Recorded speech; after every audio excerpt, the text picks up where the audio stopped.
할렐루야. 아멘. 오늘은 성경에 기록된 정월 초하루라는 제목의 말씀으로 여러분들과 은혜를 나누고자 합니다.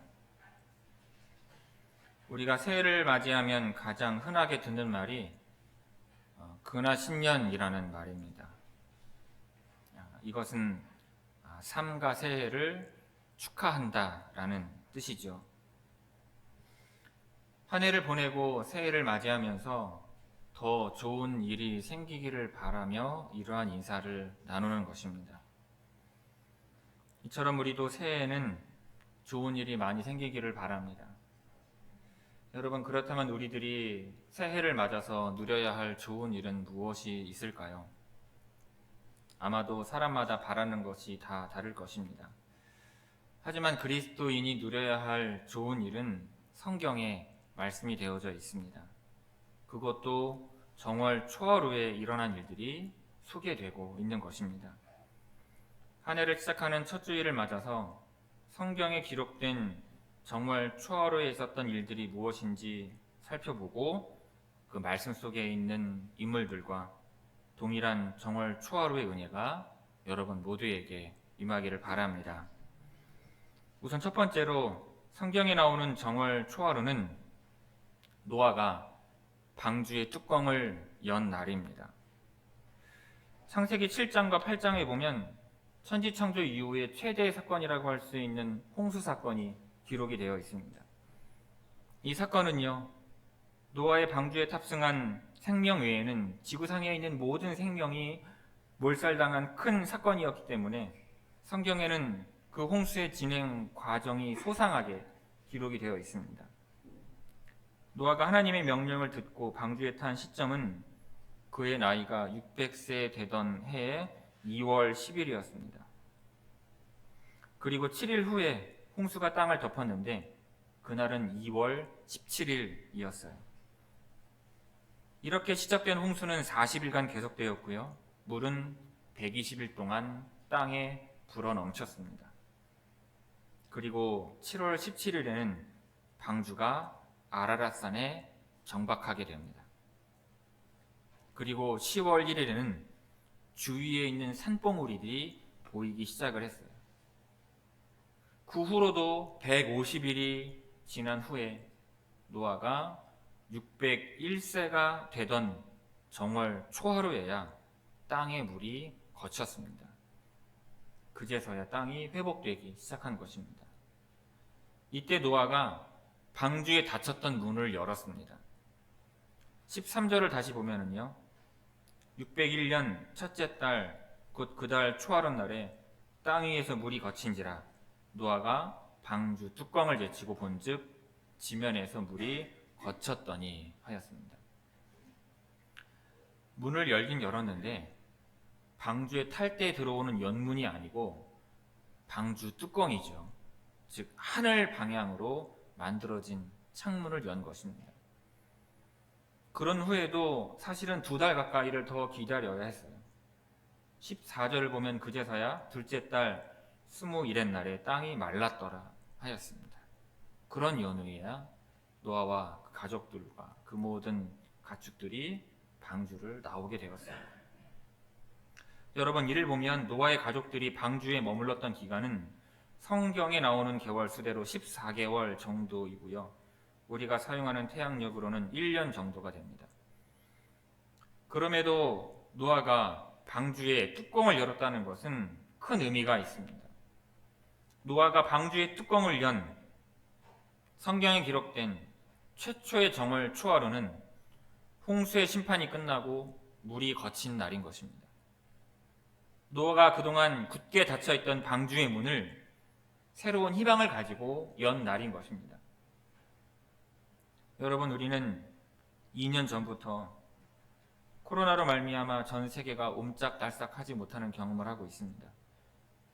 나라 안에 갇히고 집 안에 갇혀서 지내다시피 하였어요. 그렇다고 갇힌 것이 방주 안에 있는 것처럼 안전한 것 같지도 않았습니다. 한때는요, 죽음의 천사가 이집트 전역을 돌아다니면서 장자의 생명을 앗아갔던 것처럼 죽음의 기운이 전 세계를 돌아다닌다고 생각을 하기도 하였습니다. 이러한 생각 속에서 생명을 보존하고 구원을 얻으려면 어떻게 해야 하는지 많은 고민을 하기도 했습니다. 여러분, 그러는 속에서요, 이 땅의 교회는요, 우왕좌왕하면서 교회에 모여서 다 같이 기도하자고 하기도 했고요. 교회에 모이지 못하게 하는 것은 기독교를 핍박하는 것이라며 저항하기도 했습니다. 하지만 알다시피 방역 수칙을 지키지 않고 밥을 먹기까지 한 이단들과 교회들에는 어김없이 코로나가 퍼져서 사회적인 지탄을 받아야 했습니다. 지금도 그러는지 모르겠는데 코로나 초기에요, 대면 예배를 제한하는 것을 풀어달라고 소송한 교회들이 꽤 있었습니다. 다 패소하거나 기각당한 것으로 알고 있는데, 여러분, 물론 함께 모여서 예배를 드리는 것은 중요합니다. 우리가 다 알다시피 예배 후에 함께 식사하는 것까지 예배라는 사실도 우리는 잘 알고 있습니다. 하지만 코로나 때문에요, 우리는 예배에 대한 생각과 형태를 바꿀 수밖에 없었습니다. 주일에 교회에서 드리는 예배만이 절대적인 예배로 고집하는 것은 과거 바리새인들이 가졌던 율법적인 신앙과 하등 다를 것이 없습니다. 이제는요, 교회에서만 행해왔던 신앙생활의 모습을 여러분들의 가정과 일상에서 가지셔야 합니다. 여러분의 집 한켠에 예배 드릴 수 있는 공간과 기도할 수 있는 공간을 만드셔야 하는 이유가 바로 이것입니다. 그것이 코로나 시대에 우리의 믿음이 새로운 문을 여는 것입니다. 방주 안에만 갇혀있던 우리의 신앙이 방주의 뚜껑을 여는 것과 같은 것입니다. 교회 얘기만 했는데요, 여러분, 코로나로 인해서 갇히게 된 것은 교회만이 아니죠. 실직하게 된 수많은 사람들, 여전히 언제 끝날지 모른 채 아르바이트와 일용직에 갇혀있는 많은 국민들이 있습니다. 손님이 뚝 끊겨서 문을 열어도 문을 닫은 것과 다를 바 없이 대출과 이자의 굴레에 갇힌 자영업자분들도 많습니다. 물론 코로나로 인해서 오히려 승승장구하고 번창하시는 분들도 계시죠. 코로나가 기회가 된 분들입니다. 하지만 그러한 경우에는요, 이번만큼은 사회 환원을 많이 해야 될 줄로 압니다. 그것이 국민과 사회에 대한 도리인 것입니다. 그 외에는 노아가 가족들과 동물들과 함께 방주의 문을 닫고 들어간 것과 같은 상황들입니다. 홍수가 끝날 때까지 버텨야 하는 거예요. 홍수가 끝날 때까지 참고 인내해야 하는 것입니다.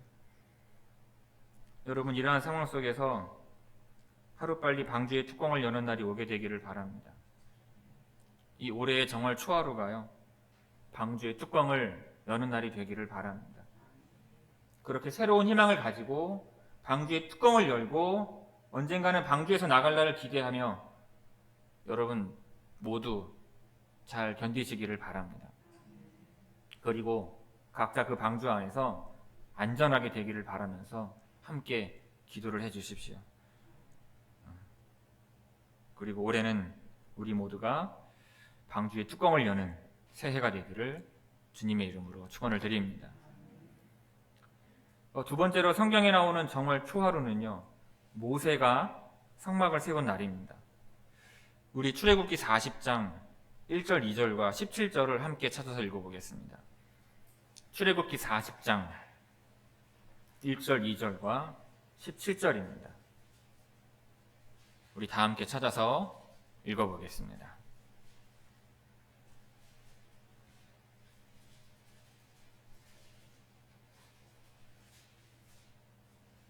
출애굽기 40장 1절 2절과 17절입니다. 1절 2절을 다 함께 읽어보겠습니다. 시작. 여호와께서 모세에게 말씀하여 이르시되 너는 첫째 달 초하루에 성막 곧 회막을 세우고, 자 17절입니다. 우리 함께 읽겠습니다. 시작. 둘째 해 첫째 달 곧 그 달 초하루에 성막을 세우니라. 아멘. 이처럼 출애굽기 40장에는요. 출애굽 제2년 정월 초하루에 모세가 성막을 세운 일이 기록이 되어 있습니다. 이날은요. 애굽에서 파라오의 종 노릇을 하던 이스라엘 백성들이 1년 전에 독립을 한 날입니다. 뿐만 아니라 하나님께서 임재하시는 성막을 완성함으로 하나님께서 드디어 이스라엘 백성들 사이에 거하시게 된 날입니다. 이전까지는요, 그 전까지는 시내산에서 모세와만 만나셨던 하나님이셨습니다. 그래서 멀게만 느껴졌던 하나님이셨어요. 그런데 그런 하나님께서 이스라엘 진영 한가운데에 들어오시면서 우리와 함께 하시는 하나님이 되신 것입니다. 이로써 이스라엘은요, 하나님께서 그들의 중심에 거하시면서 가나안 정복을 위한 행군을 본격적으로 시작할 수 있게 되었습니다. 그리고 그렇게 모세와 이스라엘 백성들이 성막을 세우자 하나님께서 진심으로 임재하십니다. 출애굽기 40장 34절을 보면 제가 읽어드리겠습니다. 구름이 회막에 덮이고 여호와의 영광이 성막에 충만하매 한 것입니다. 여러분, 이 성막을 중심으로 성경을 읽다 보면 많은 은혜가 있습니다. 성막을 세우면은요, 구름이 성막으로 내려옵니다. 그러다가 구름이 떠오르면 성막을 접고 구름의 인도를 따라서 행군을 합니다.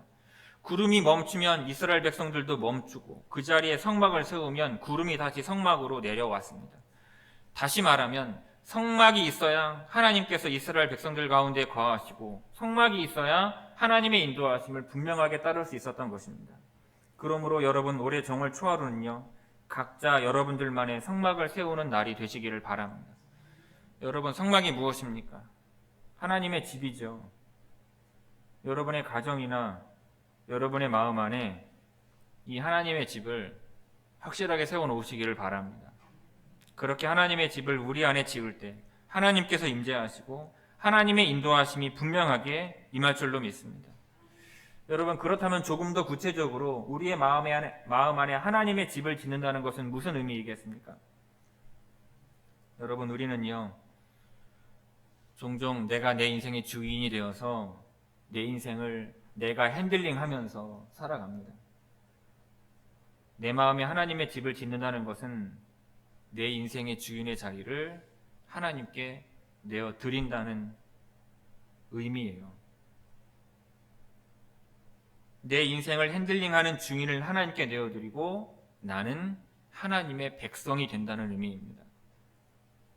여러분, 우리들 중에는요, 모세와만 만나시는 그 하나님만 아는 분들도 있습니다. 하나님은 하나님이신데 나의 하나님이 아니라, 나와 만나시는 하나님이 아니라 모세와 만나시는 하나님이신 거죠. 그래서 하나님이 계신 것은 믿지만 나와는 큰 상관이 없으신 분인 것입니다. 때로는요, 우리 안에 하나님의 집을 지었다가 다시 허물기도 하고 다시 필요에 따라서 하나님의 집을 세웠다가 또 허물어 버리는 분들도 있을 것입니다. 또 내 안에요, 나만의 집을 짓고 사시는 분들도 계실 거예요. 물론 그 집 안에는 나의 가족들도 포함되어 있겠죠.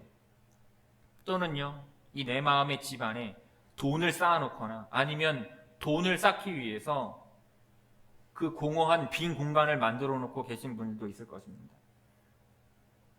여러분, 이 시간 스스로에게 물어보시기를 바랍니다. 내 마음의 집에는 누가 주인으로 있으십니까?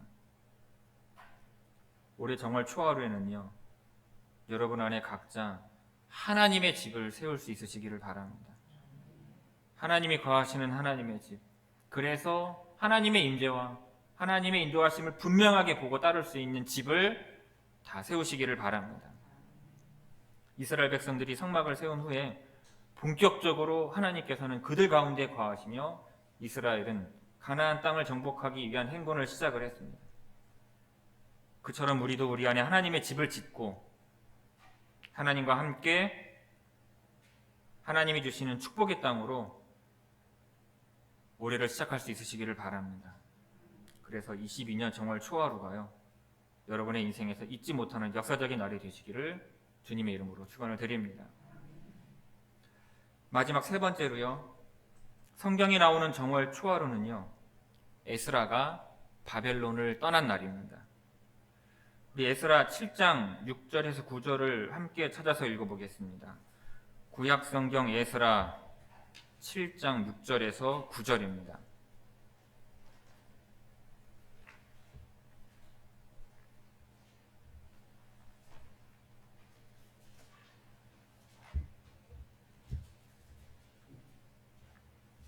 제가 가진 성경으로 구약 성경 719페이지 에스라 7장 6절에서 9절입니다.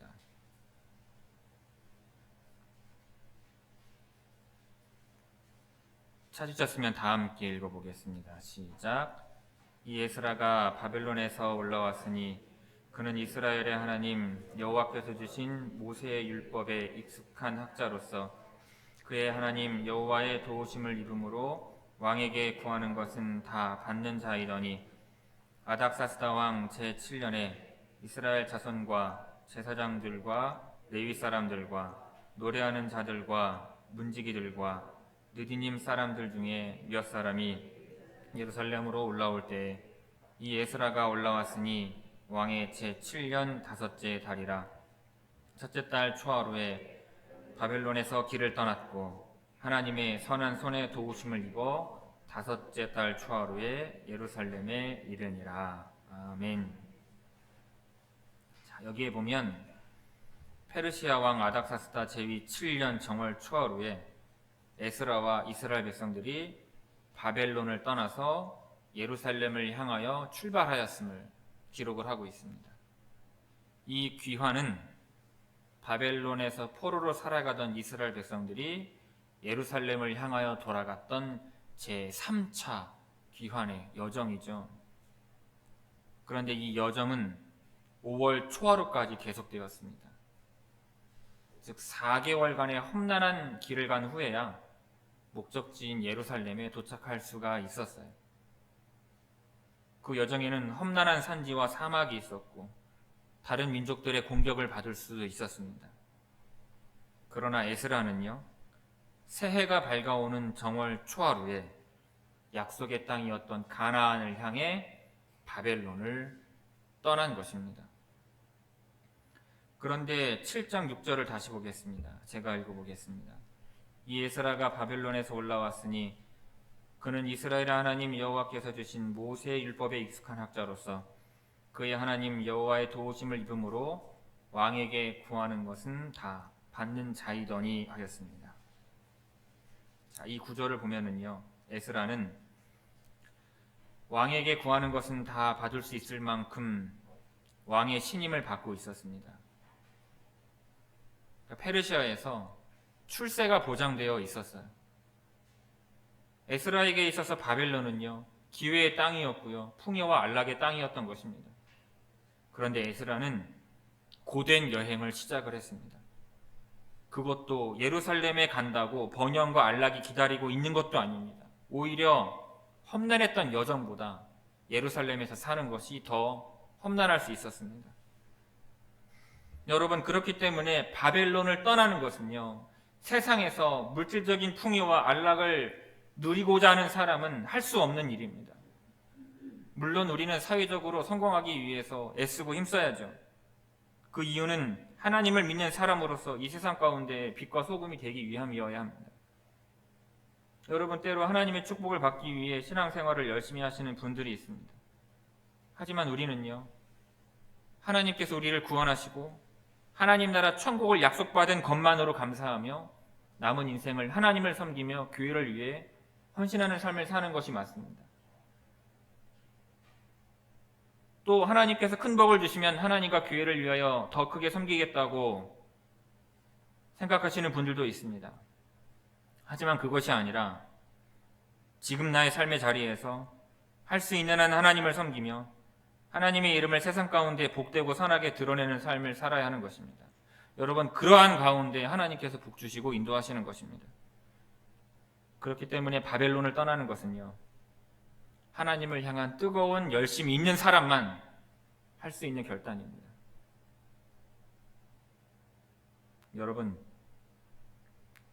모두 심정적으로 바벨론을 떠나시기를 바랍니다. 세상적인 풍요와 만족만을 쫓는 것은요, 바벨론에서 살아가는 것입니다. 비록 고될지라도 바벨론을 떠나서 예루살렘을 향하여야 하고 그곳에서 신앙을 다시 세워야 합니다. 그것이 하나님과 함께하는 길이며 하나님께 복을 받는 길인 것입니다. 어제인가 잠깐 스치면서 읽었던 신문기사가 있습니다. 서울의 한 대학병원장 출신의 의사가 시골에 있는 보건소장으로 자원해서 갔다는 뉴스였습니다. 제가 제목만 보고서 생각하기를 무슨 사연이 있거나 정치적인 이유로 밀려났거나 했겠지 하고 잊어버렸어요. 그런데 설교를 준비하면서 제가 이 기사를 다시 찾아보았습니다. 서울에 있는 한양대학교 병원장을 지냈으며 대한 위암학회장을 역임한 자타공인 실력 있는 의사라고 소개하고 있었습니다. 기자와 인터뷰하는 내용을 읽어보다가 눈에 들어오는 말이 있었어요. 이분이 하는 말 중에 봉사는 건강이 허락될 때 하는 것이다 라는 말이었습니다. 그리고 덧붙여 말하기를 누릴 거 다 누리고 백발의 허리 구부러지고 하는 것은 최선의 선택이라고 생각하지 않는다 라는 말도 덧붙인 것입니다. 여러분, 하나님을 섬기고 교회를 위해 헌신하는 것도요, 건강이 허락될 때 할 수가 있습니다. 건강이 허락하지 않으면 바벨론에 주저앉을 수밖에 없어요. 여러분, 나중에는요, 성전에서 문지기라도 할 때가 좋았다며 그것을 그리워할 때가 반드시 오게 됩니다. 여러분, 대중가요에 이런 노래가 있죠. 있을 때 잘해 후회하지 말고. 자, 다 같이 시작.